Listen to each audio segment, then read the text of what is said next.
Hello everybody, कैसे हो आप लोग गाइस। कुछ आज डिटेल में बातें हो जाएं जो कि समीक्षा शर्मा जी का मैसेज आया था मेरे पास कि मैम मैं इंटरव्यू क्रैक नहीं कर पाती हूँ। और एक रोहन का आया था मैसेज। यार इंटरव्यू ठीक है, मैं मानती हूँ ये बहुत नॉर्मल फीलिंग है, बहुत कॉमन फीलिंग है, सबको आती है, समझ सकती हूँ। मैंने भी उस टाइम जब मैं उस फेस में थी मैंने भी फील की है ये सेम चीज जब मैं कॉर्पोरेट ऑफिस में नहीं थी। ठीक है। एंड मानती हूँ हमेशा रहता है एक नर्वसनेस कि कैसे फेस करूंगी। देखिए, आप इंटरव्यू देने जा रहे हैं, आप अपनी तरफ से प्रिपेयर्ड हैं। आप इंटरव्यू कैसे देने जा रहे हैं, वो भी तो ह्यूमन बीइंग ही है भाई। आप क्लाइंट के सामने जा रहे हैं, आप एचआर के सामने जा रहे हैं, डजंट मैटर, वो भी तो ह्यूमन बीइंग की तरह ही आपका इंटरव्यू लेंगे। आपको मारेंगे तो नहीं। बहुत मत क्या होगा, आप रिजेक्ट होगे। रिजेक्शन की वजह से भी तो आप कुछ ना कुछ सीखोगे, डेफिनेटली सीखोगे, आप पक्का सीखोगे। जब मैंने first time as a corporate office में मैंने इंटरव्यू दिया था, मेरे हस्बैंड को पसंद नहीं था, मैं क्योंकि स्कूल में जॉब करती थी, तो जैसे तैसे मैंने उन्हें कन्विंस करके मैंने दिया इंटरव्यू। एंड मैं वहाँ पर क्रूज प्रोजेक्ट के लिए गई थी। ठीक है, क्रूज प्रोजेक्ट के लिए गई थी, जो कि मैं रिजेक्ट हो गई थी। बी ऑनेस्ट, रिजेक्ट हो गई थी मैं क्रूज प्रोजेक्ट के लिए। और क्रूज प्रोजेक्ट से मैं रिजेक्ट हो करके, जिसमें कि 25 प्लस था एंड अनलिमिटेड इंसेंटिव था। ठीक है, 25 प्लस सैलरी थी क्रूज प्रोजेक्ट के लिए। ये यूएसए का प्रोसेस है, पहले बता देती हूँ, इंटरनेशनल प्रोसेस है। एज अ ईमेल डिपार्टमेंट में मैं गई थी, वहां पर मैं रिजेक्ट हो गई because of my typing speed, और कुछ और भी क्राइटेरिया मैट नहीं कर रहे थे मेरे। लेकिन कहते हैं ना, रिजेक्शन से भी आप कुछ ना कुछ सीखते हैं। मैंने वहां से क्या सीखा, मैं वहां से रिजेक्ट हुई। सेकेंड डे मैंने फिर इंटरव्यू दिया, जो कि विस्तारा एयरलाइन में दिया। वी ऑल नो कि बहुत कितनी अच्छी प्रीमियम एयरलाइन है विस्तारा, जो कि अब नहीं रही। 18 नवंबर को मर्ज हो गई एयर इंडिया के साथ लास्ट ईयर। मैंने विस्तारा में गई, मैं इंटरव्यू दिया, मैंने 5 डेज वर्किंग था, 30 प्लस सैलरी थी, इतना कहना चाहूंगी। सिर्फ इंसेंटिव नहीं था इसमें, मील भी प्रोवाइड नहीं कर रहे हैं मुझे, कैब भी प्रोवाइड नहीं कर रहे हैं, सैलरी बहुत स्मार्ट है। क्रूज से मैं रिजेक्ट हुई, विस्तारा में आई, प्लस अच्छी सैलरी के साथ। क्या एक्सपीरियंस हुआ मुझे, अगर मैं क्रूज में हो जाती तो शायद मैं वही 25 प्लस लेके रह जाती, और फिर मैं शायद ही 1 साल बाद स्विच करती। उसके बाद मैं 30K पे कहीं जाके हाइक मिलता मुझे। लेकिन नहीं, मुझे वहां से रिजेक्शन मिला।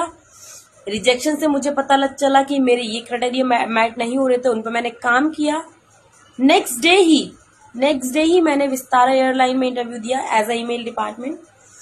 ठीक है, वहां पर मैं सेलेक्ट हुई। 5 डेज वर्किंग है, कोई भी काम का प्रेशर नहीं है। ऑनेस्टली बताऊं, स्टार्टिंग में जब मैंने ज्वाइन किया था, इतनी आदत नहीं थी कॉर्पोरेट में काम करने की, तो बहुत रोई थी मैं बैक की वजह से। नाउ डेज ऐसा है कि कोई वर्कलोड ही नहीं है। ठीक है, तो अगर आपको रिजेक्शन मिलता भी है तो उससे भी आप कुछ ना कुछ सीखते हैं। तो गाइस, सबसे अच्छी टिप बताती हूँ, सिर्फ एक ही टिप बताऊंगी, ट्राई करके जरूर देखिएगा, फिर आपको पता चलेगा कि सच में फर्क पड़ता है कि नहीं। आप कभी भी इंटरव्यू देने जा रहे हैं, इंग्लिश आपको भी आती है, इंग्लिश उन्हें भी आती है, बस फर्क इतना होता है उनके पास वोकाब अच्छी होती है, आपके पास वोकाब अच्छी नहीं होती।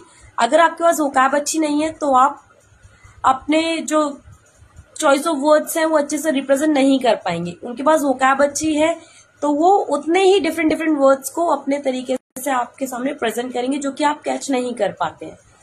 फर्स्ट थिंग इज दिस, आपको कैच करना है वर्ड्स को। आपके पास वोकैब अच्छी नहीं है, डजंट मैटर, उस पर काम करना चाहिए आपको। मैं भी करती हूँ।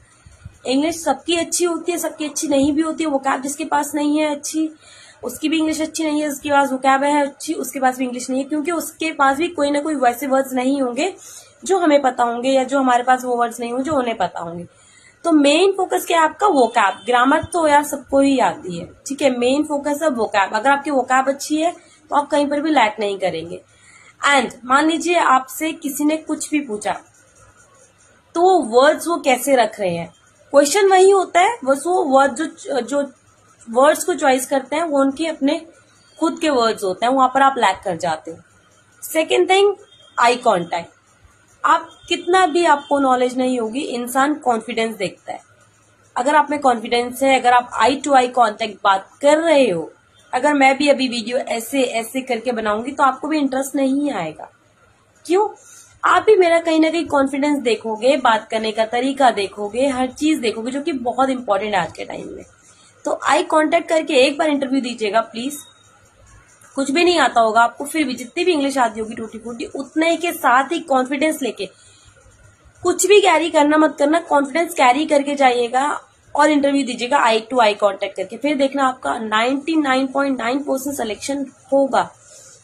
आई नो कि इंग्लिश मैटर करती है, आई नो वेरी वेल, ठीक है, लेकिन जब तक आप इंग्लिश में काम कर रहे हैं, आप अपना कॉन्फिडेंस भी कैरी करके एक बार इंटरव्यू देके देखिएगा, अब जरूर आप क्रैक कर पाएंगे। आई एम प्रिटी श्योर, ठीक है। बस यही आपको 2 टिप देना चाहूंगी। एक तो वर्ड्स को कैच करना सीखो, सेकेंड थिंग आई कांटेक्ट करना सीखो। जो भी वो बोल रहा है कोई बात नहीं, रिजेक्ट दूंगा या फिर मुझे हायर कर लेंगे, 2 ही चीज दिमाग में लेके जाइएगा। इंसल्ट ना इंसल्ट नथिंग यार, कुछ भी नहीं है। हर किसी से आपको सीखने को मिलता है, हर एक चीज से आपको सीखने को मिलता है। बस इतना ही आज के लिए बताना चाहूंगी। ये टिप प्लीज फॉलो करके देखिएगा। That's it for today, bye bye.